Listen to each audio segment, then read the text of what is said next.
morning, mga katribo. Welcome to today's episode of Straight Talk with the Daily Tribune. My name is Gerphy Erguiza. And I'm Chito Lozada. Our guest for this morning is none other than ang isa sa mga maiinit na departamento ngayon na Napakainit. pinupukol ng kontrobersya, lalo na ng ating kilalang senador, si Senator Manny Pacquiao. But then, our guest for this morning is Assistant Secretary Gerphy Erguiza of the Department of Energy. Magandang umaga po sa Good inyo. morning, sir. Sir. Good morning po, Rafi and Chito. Magandang umaga sa inyo at sa lahat ng mga nanonood at nakikinig. We get down to it. Let me break down the allegations of the senator. One is the consumers are paying half a centavo for every kilowatt hour for the operator of the spot market, and that the spot market was the operator was chosen arbitrarily, apparently. And the third was that from nothing, it grew to a billion peso business operation. So the first one, is it true, Mr. Assistant Secretary, that in the monthly bills there's half a centavo that's going to the market operator? Well, thank you for asking that question. It's true that there's a fee that is being paid, and these are market fees that are applied for by the independent market operator. However, let me just make it very clear that all these are computed following a price methodology. It is under the law, let me go back to it, that the independent market operator was formed and established pursuant to a mandate by the EPIRA, or the Energy Power Reform Act, Electric Power Reform Act, which was passed in 2001, and this remained unimplemented. And there are how many years already that passed, and it's only upon the assumption of Secretary Cusi that it was realized, and he said that there's something that was neglected or remains unimplemented under the law. It has been 17 years already at the time in 2016, and I mean in 2018 when the circular was issued, and it's high time we have to form, as mandated by the law, the independent market operator. And in this law, where the IMO is going to be formed as mandated, it is also incorporated in the provision that there is a price methodology in computing the market fee. And this price methodology was set by the legislature.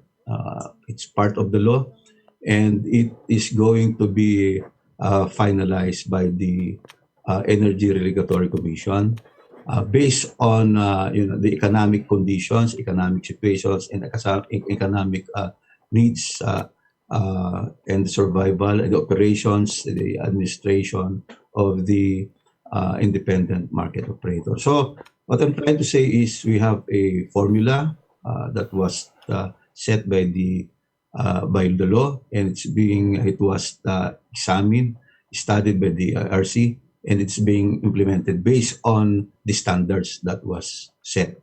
DOE just makes the policy, but with respect to these rates that you mentioned, it is the ERC that is approving it. But I believe that based on the standard, the objective formula that the ARC has set, and as directed by the law, I think we don't have any problem with the rate.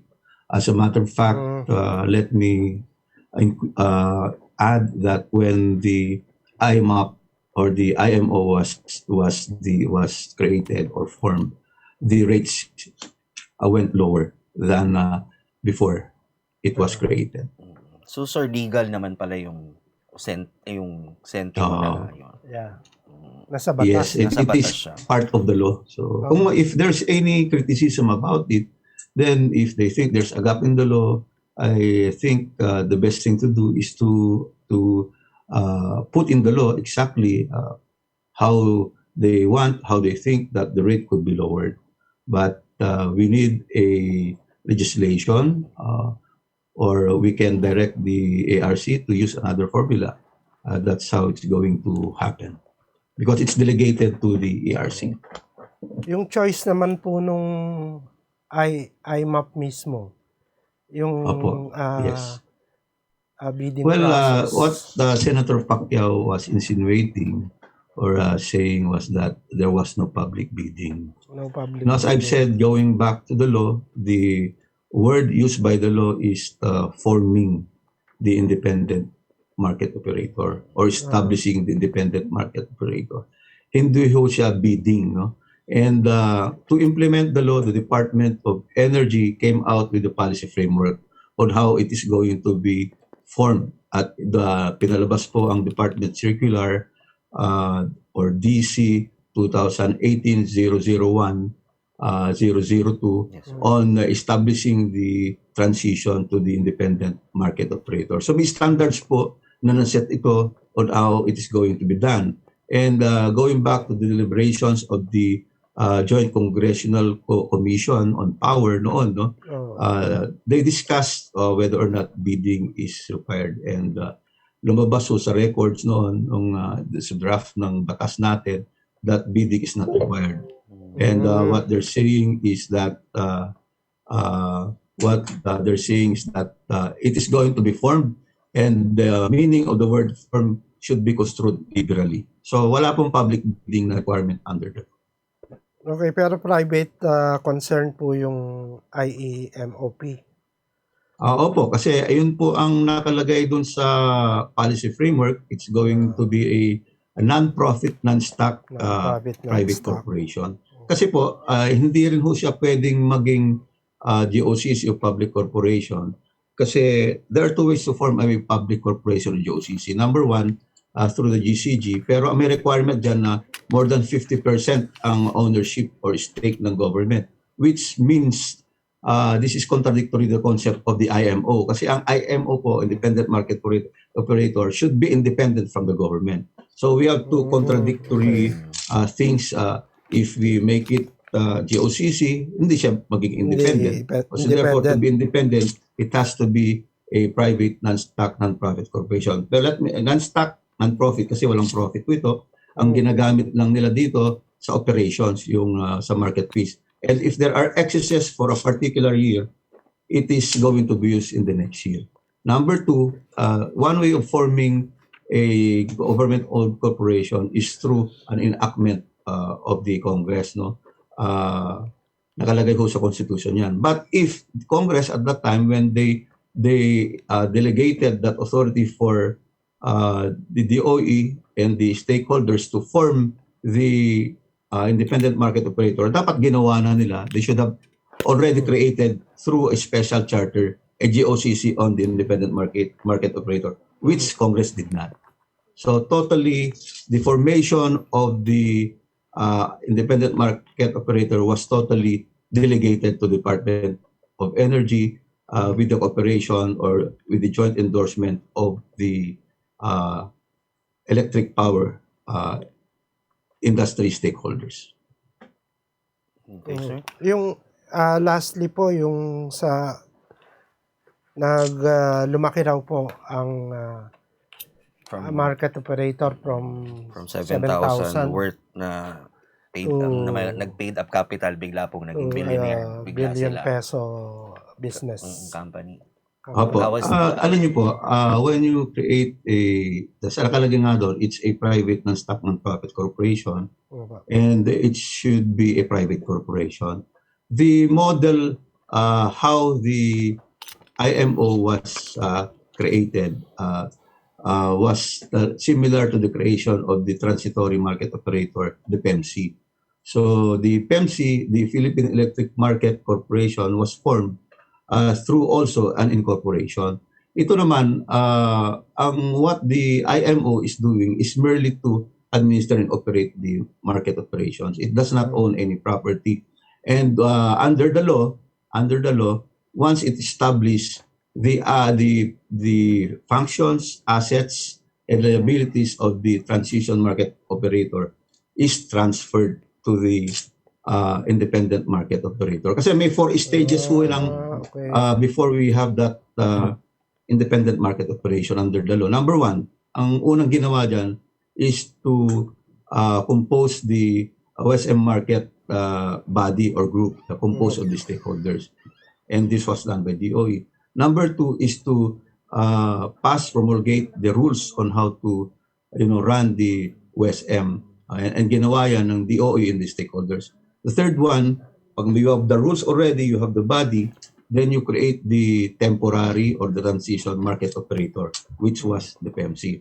And lastly, you have to form the independent market operator once the transition or temporary market operator has already started. Within 1 year after that, the law says you now form the independent market operator. That transition market operator started its commercial operations in 2006. And therefore, the independent market operator should have been formed in 2007, which did not happen. Wala tayong problema dun sa facilities, equipment, what the IMO will be using. They don't need much capitalization because under the law, the functions, assets, and liabilities of the existing temporary market operator will be transferred to the independent market operator. So ganun nga ho nangyari. Nag-incorporate, meron kang corporation, because that's what was provided for by the policy framework, at hindi mo kailangan ng malaking pera dyan kasi you only use the fund or the fee that you get, of course, from the market fees. This is a fixed fee approved by the ERC. So there's no arbitrariness in those fees because it is approved by the ERC, and it's just going to be used for the administration and operations. And I make very clear that if there are any excesses for a particular year, the excess amount will be used in the following year. So just for the administration and operations of the market operations. Wala nang iba po. So that's very clear. So Mr. Erguiza, we're going back to you regarding some of the projects of the DOE. We'll be right back after this break.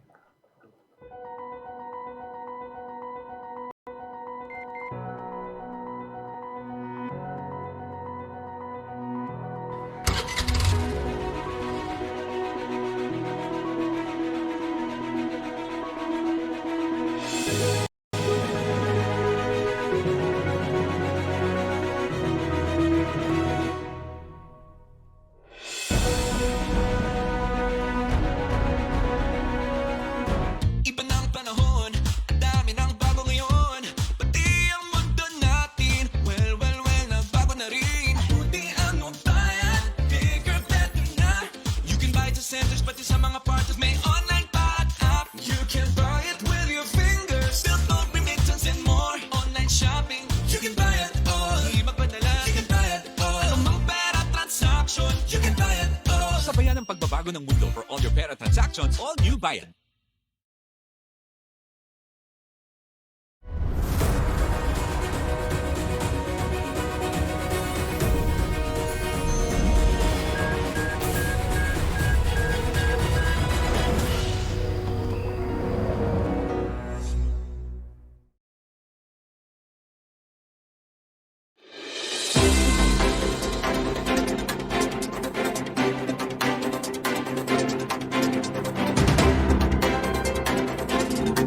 Welcome back here sa Straight Talk with the Daily Tribune.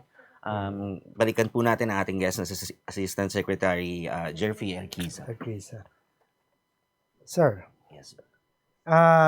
regarding NGCP, there were There were calls po na calls. and then magsisend daw po ng letter ang si NASICOR National President Pete Ilagan kay Pangulong Duterte para utusan ang DOE or ang ERC na ang COA na i-audit, magkaroon ng regulatory audit po ang sa NGCP because malaki na daw nga po ang kinita, and then na sino-shoulder na ng ng mga pangkaraniwang consumers. So ano po ang magiging natin doon? Is it possible? Is it possible, sir? That the Commission on Audit and check intervene on this. NGCP, sir?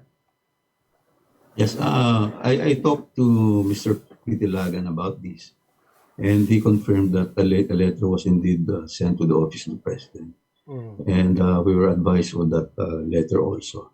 Now, the basis of he confirmed that there's a request for an audit, requesting or to direct the ERC to do such audit.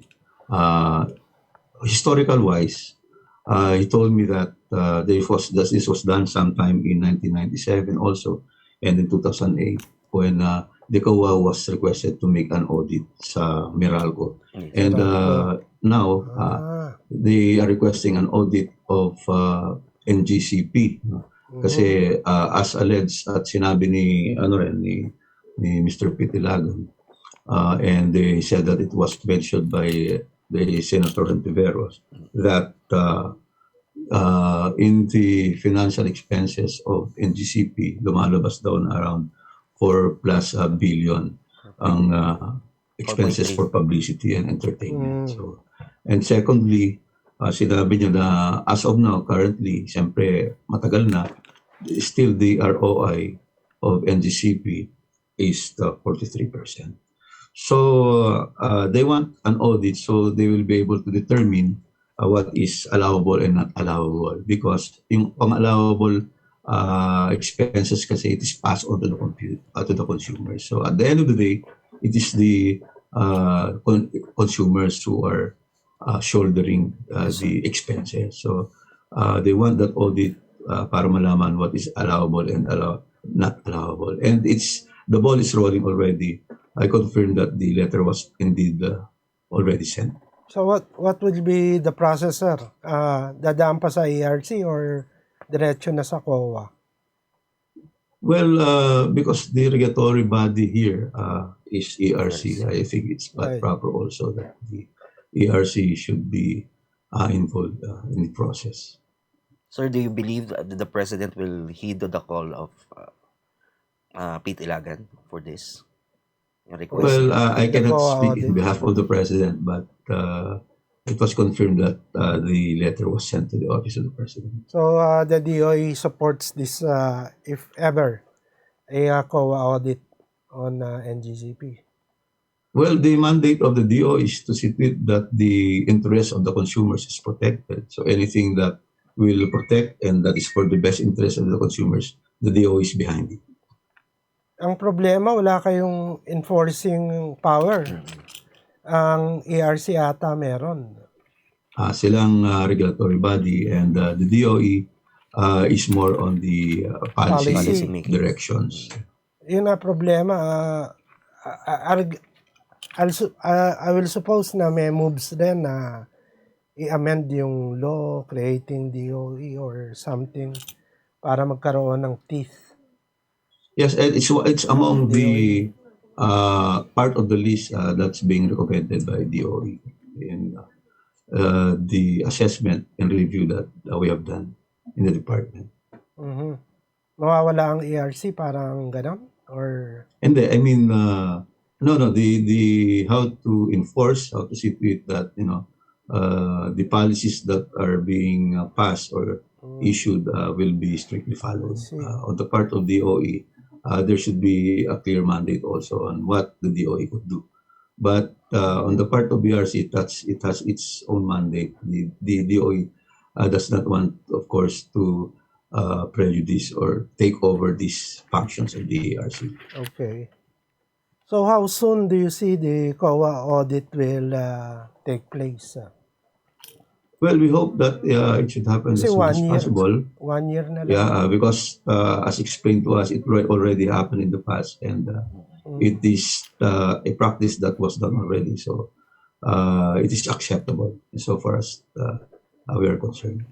Yes, sir. And then during the press conference, a forum, a media forum, sinabi po ni Secretary Cusi, in-announce niya na finally ang NGCP ay susunod na sa kanilang mandate na mag-provide ng firm ancillary services. How would you react on that, sir? Yes, yung ancillary services kasi to ang main issue dyan, yung reserve, no? Siyempre, if you have insufficient power, you have to use the reserve. And ang naging issue dyan, yung kontrata on reserves are firm or non-firm. Yes. At the contracts before which most of the reserve powers that are supposed to be provided are non-firm, which means they can use it, they can Or sell not. it Yes. in the market. Now, if it's a firm contract, so NJCP is already negotiating and has started to negotiate to this requirement to have firm contracts. What it means is if you have a reserve, then you cannot sell it to the market anymore. So it's just only for as a reserve power that's going to be used when you need it. Asek, may available power plants ba which can provide yung mga firm AS contracts? Meron. So yun ang ayan yung mga plants na ito and ang pinag-uusapan yun, gawing firm yung contract instead na non-firm contracts. And then, sir, meron yung pagbilaw electric company daw ganun pa rin. Ang application pa rin nila sa ERC is non-firm pa rin. Despite dun sa pinalabas na DOE na circular na kailangan firm makukunin. But then may application pa rin for that. How would you react? Non-firm. Well, thank you for the information. We'll deal with that matter. Okay. Okay, sir. Punta naman tayo sa ating yung sir nuclear. There is already a policy I suppose for nuclear energy, but the target is 2027. Recently, the IFC, the International Finance Company, of the World Bank, said that the 2027 target may not be doable. So how do you see this? What's your view? Well, those dates refer to what we call the Philippine Energy Plan. Yes, sir. The Philippine Energy Plan talks about the sources of baseload plants that we're going to have in the future, and because of policy directions of the discouraging the use of coal as baseload, here comes now the possibility that in the energy plan, nuclear power should be utilized in lieu of coal power. And the earliest time that it could be considered actually in the Philippine Energy Plan, because we have future planning also when it comes to energy, is that it is in 2030. However, 2030. it can come as early as 2027. So those are the timelines where a nuclear power plant could be entered or used and made part of the pipeline of our source of energy. Yung 2027, I don't know kung ano yung reason ng IFC, but in our projection 2030, but we said that it can come as early as 2027 kasi ang nuclear power plants is not only the traditional big power plants. We are also considering the smaller types of nuclear power plants, the small modular reactors. And ito, malilit lang ito.